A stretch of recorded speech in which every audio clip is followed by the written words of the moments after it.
Chips చేసుకుంటున్నాను నేను. చూడండి ఆలు కట్ చేసుకుంటున్నాను. బయట కొన్న దానికంటే మనం ఇలా పిల్లలకి హెల్తీగా చేసి పెడితే చాలా మంచిదన్నమాట. ఇవన్నీ నేను ఆలు కట్ చేసుకున్నాను. వాటర్లో ఏం అవసరం లేదనమాట. ఎందుకంటే బయట మనం ఎక్కువ తినకూడదు కదా, ఇట్లా చేసుకుంటే మంచిదన్నమాట పిల్లలకి. చూడండి ఫ్రెండ్స్, ఇది వాటర్ అంతా గుంజుకునేంత వరకు ఇప్పుడు ఇలా క్లాత్లో వేసి ఇలా తుడుచుకోవాలన్నమాట. వాటర్ మొత్తం ఇట్లా పీల్చుకుందనమాట ఆ క్లాత్. ఇప్పుడు మనం దీంట్లోకి వేసుకొని ఆయిల్లో వేసుకున్నాం.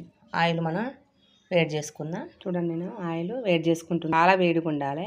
ఇవి ఏ షేప్లో ఉన్నా ఏం కాదనమాట. ఎందుకంటే మన చిప్స్ కాబట్టి దీంట్లో మనం తర్వాతకి ఉప్పు కారం అన్నీ వేసుకుంటాం కానీ బాగుంటుంది. కాగిందో లేదో చూసుకుందాం.